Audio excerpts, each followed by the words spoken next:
Hello and welcome to a new video.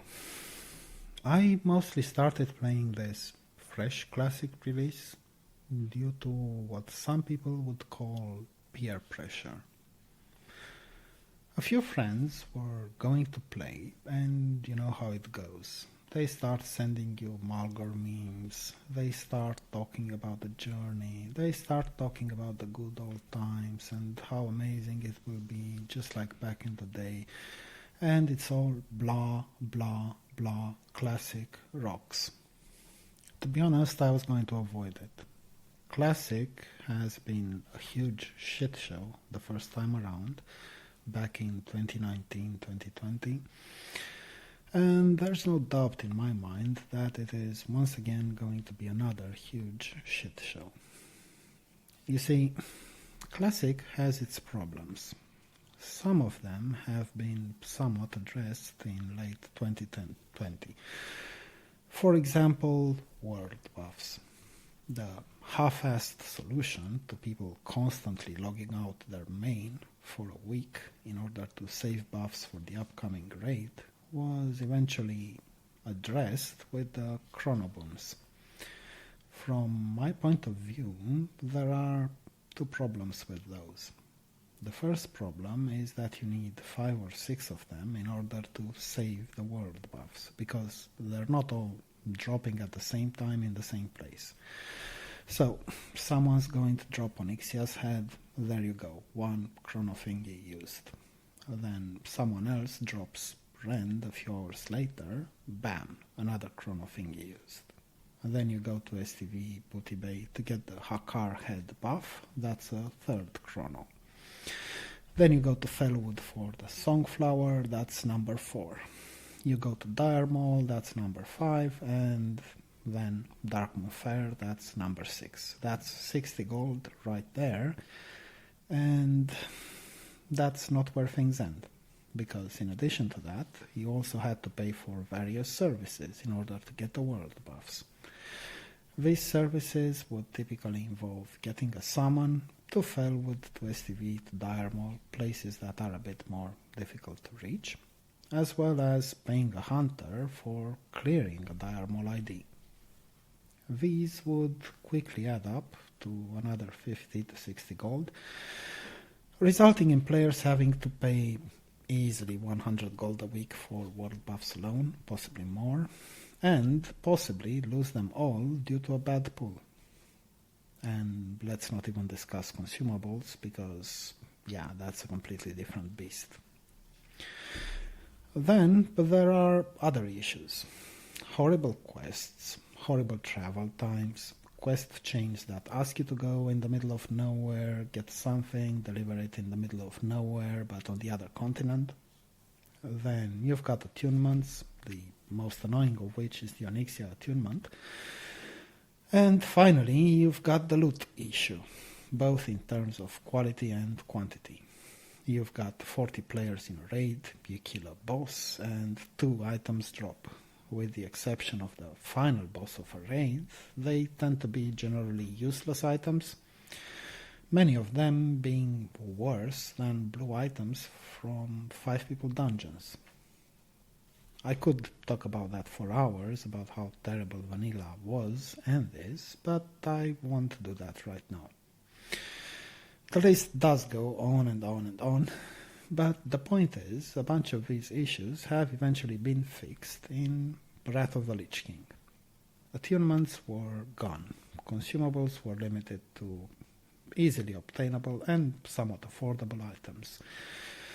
So when my friends started talking about playing Classic again, I figured I would just create the characters I would be playing in Wrath of the Lich King and mostly go through Vanilla and Burning Crusade largely undetected.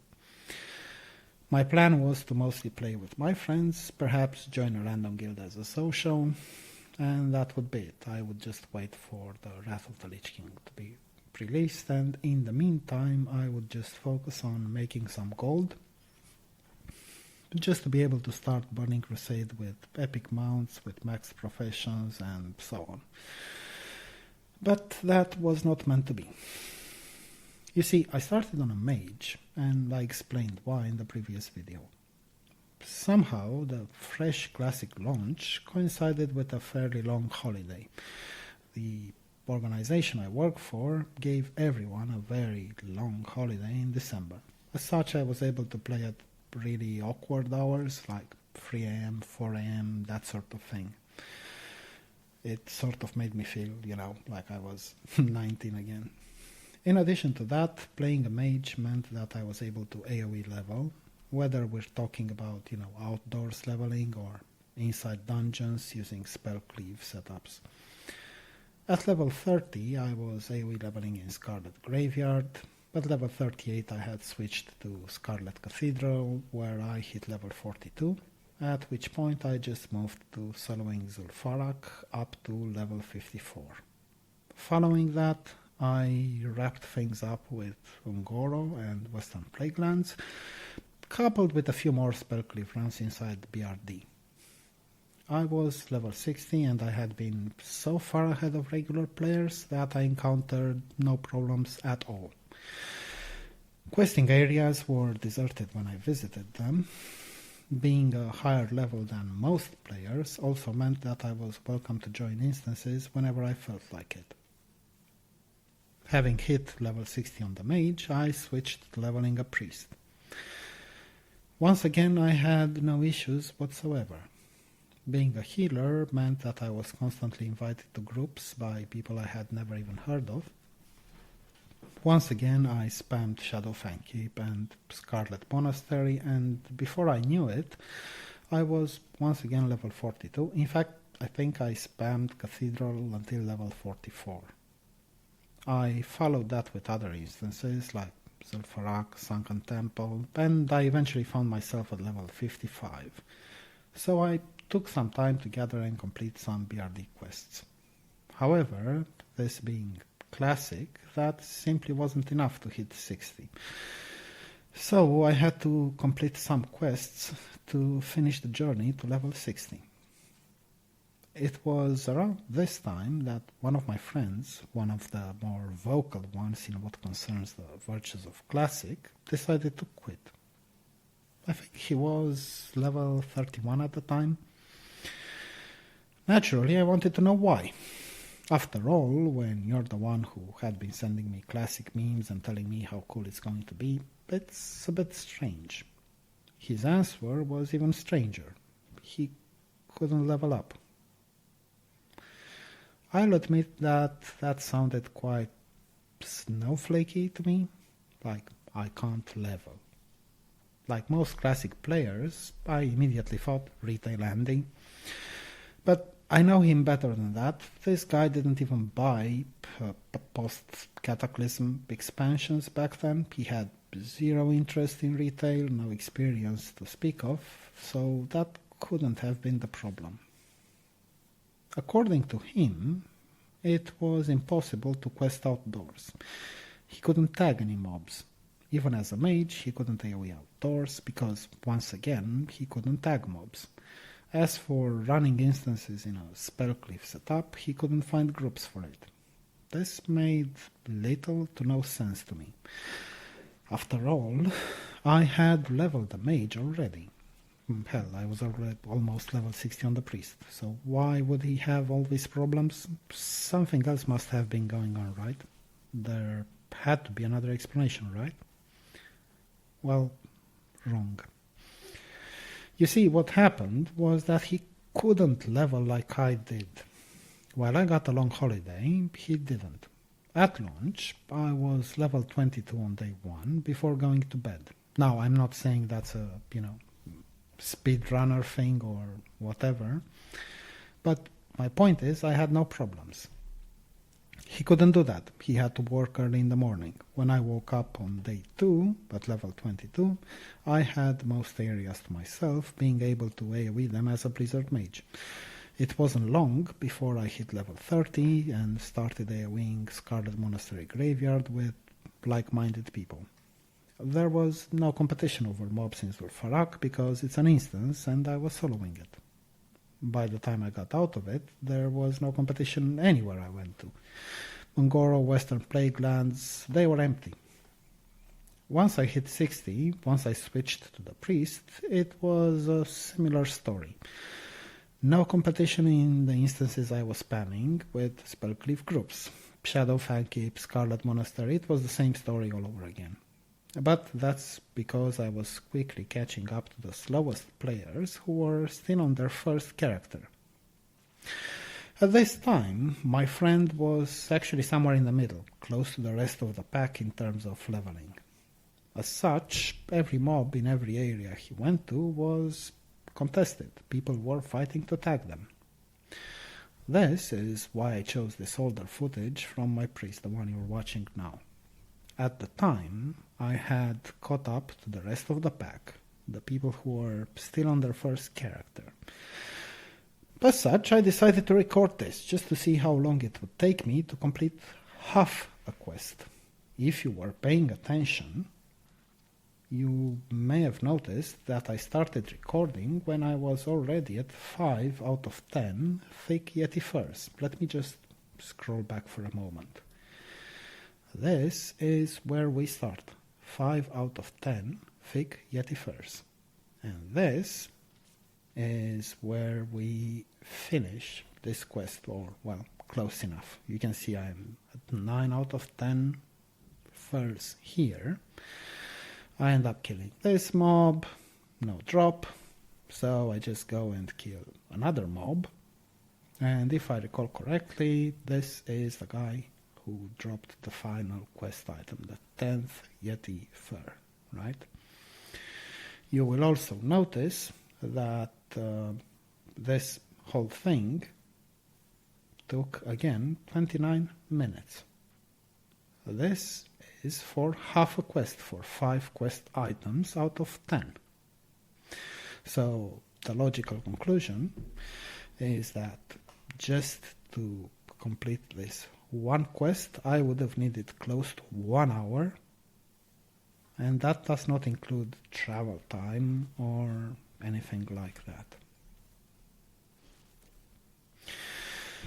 You could see during this footage that every mob was a new tagging contest. Who would tag it first? Would it be me? Would it be one of the seemingly 10 other hunters around?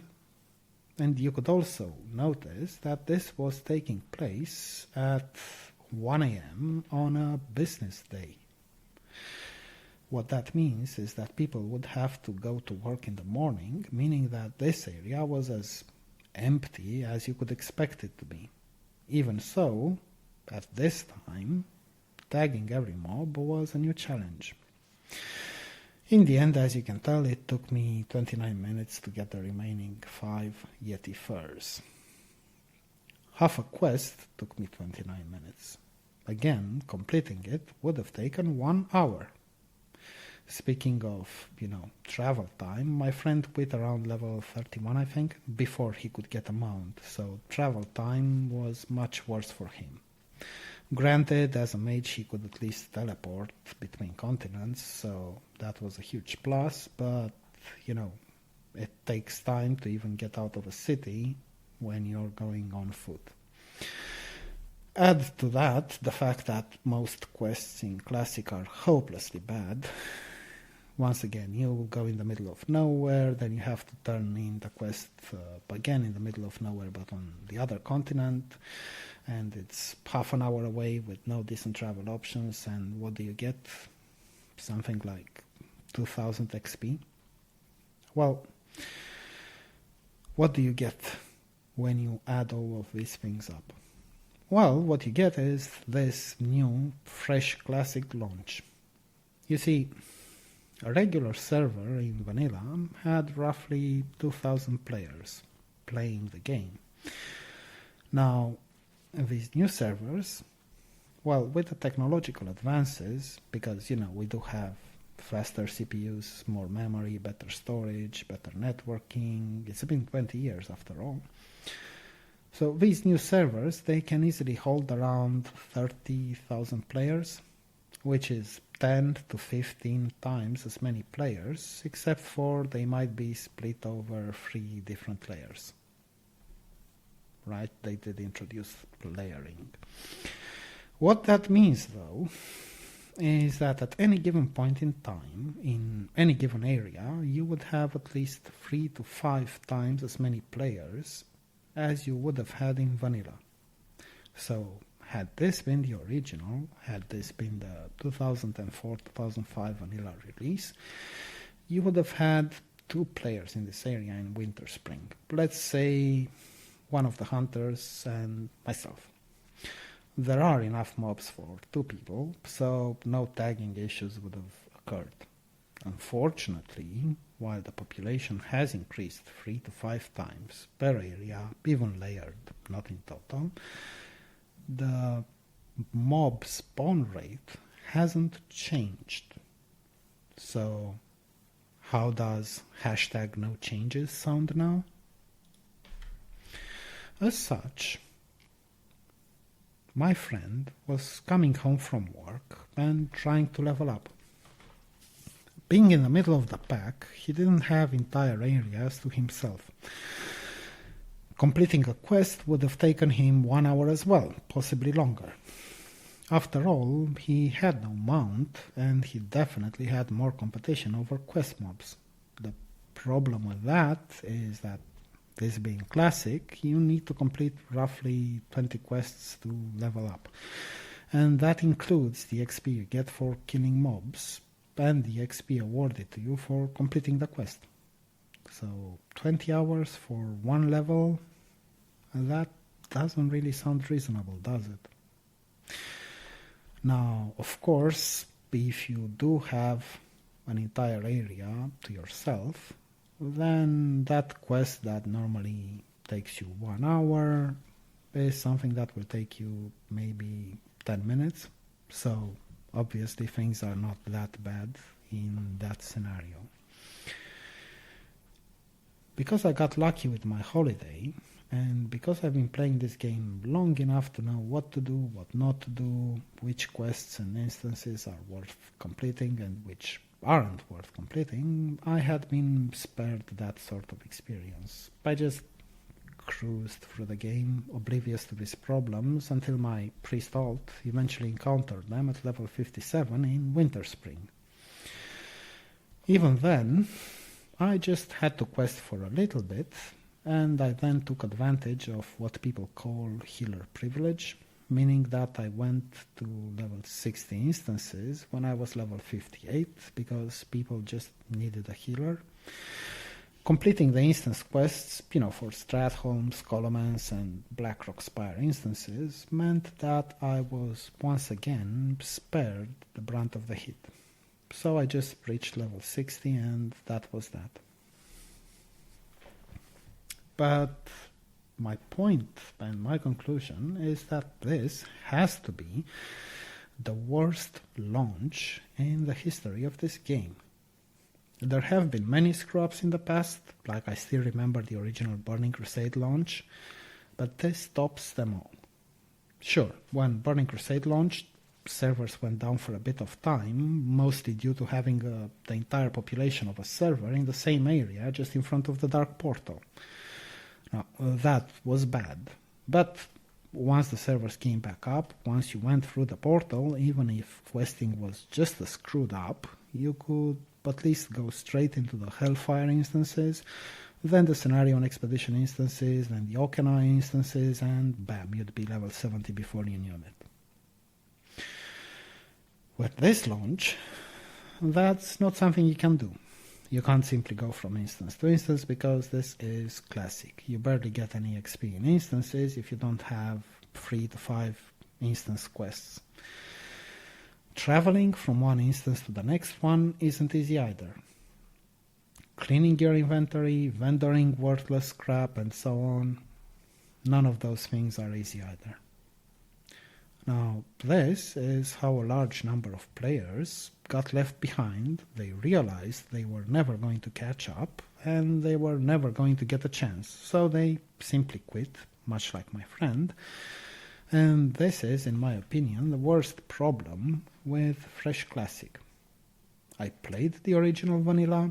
At no point in it did I struggle so much to tag mobs in any questing area, any point in time, whether it's day or night or whatever, due to having at least 10 other people trying to tag the same mobs. Never mind having that happen in every single questing area, regardless of time or level. Blizzard, Activision, Microsoft, whatever you want to call them, they really dropped the ball this time, and it's much, much worse than ever before. Now, at the same time, I have to be honest. I kind of half expected my friend to quit. In fact, I am a bit surprised that he made it to level 31 before quitting. There's one thing I noticed about these classic players. They tend to be like some of the people you might know in real life who sort of misremember an old girlfriend or boyfriend. You know, the one that got away. But they had some girlfriend 20 years ago, 30 years ago. They keep wondering what might have been, what could have been, but somehow he or she got away. And they have this, I would say, weird picture of that person, where that person is or was a living god or goddess. No defects, everything was perfect about him or her. That's kind of what classic players, you know, the most vocal ones, that's what they look like to me. Like everything about classic seems so amazing to them.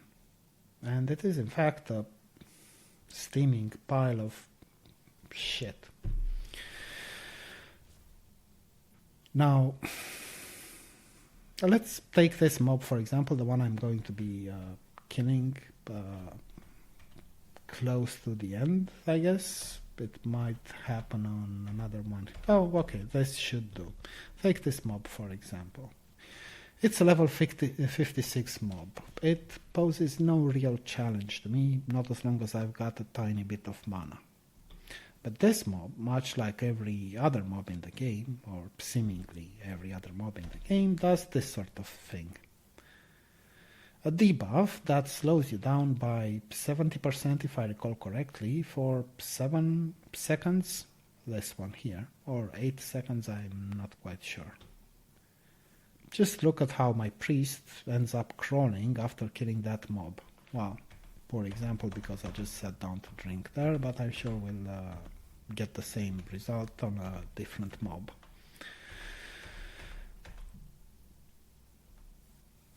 Right, we're killing this guy here, still no thick yeti fur,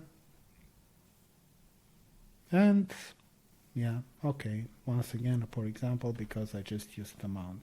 It's probably on the last one, the one that gave us our 10th item. Yeah, well, seemingly every single mob in this game has something. They have a stun, an immobilize, a trap, a fear. They might run away, sort of feared when they're on 20 or 30%. The worst examples being those silhouetted mobs in Ferellas around Stinglasher, the workers, and farmers from Hillsbrad. Man, those guys, they run like it's the Olympics. You literally can't catch up to them. The only chance you've got is if you're a rogue with crippling poison and whatnot. Other than that, no chance. And all of this stuff has been designed to slow you down. I have no proof in this regard, no reliable source or anything like that, but my feeling is that when they designed this game, they were worried that people would sort of finish the game and quit. And because they did want the subscription money, they did their best to artificially prolong this so-called journey, this so-called leveling experience. And at the same time, it gave them sufficient time to come up with new content. You know, Blackwing Lair, Zul'Gurub, AQ, all that sort of thing. So, they simply designed most mobs, and let me know when I manage to trigger your Eastern Plaguelands PTSD, to give you a 3-minute, 5-minute, 7-minute, 20 minutes disease or poison or whatever, preventing you from bandaging, preventing you from drinking, preventing you from moving, and so on. Couple that with this sort of thing, what you're seeing in the background, having to fight over a few lousy quest mobs. And again, it's 1 a.m. These mobs do not drop anything important. It's not like they're dropping raid consumables or anything. They're just, the most random mobs you could possibly kill for a quest. You're not going to get anything useful out of them. Just imagine if you can, what the rest of the areas looked like and still look like. I've had the same experience now leveling my third character, my rogue. It's insane. It's just utterly insane. The main problem is that they've launched one server per region. So in Europe, you've got one PvE server, one PvP server, and one hardcore server. The hardcore one is going to stay vanilla. The PvE and PvP servers, they are going to progress into Burning Crusade, and I expect, I hope, into Wrath of the Lich King. And with a single server, naturally, they ended up with tens of thousands of players. As explained, even with layering, you've got 3 layers, that's fine, you've got 10,000 players per player, and that's compared to 2,000 players in the original vanilla. So again, you've got 5 times the number of players that are supposed to be in one area, meaning that you end up competing with 4 other players at any given point in time. 5, 10 players, I don't know, it depends. It's this bad.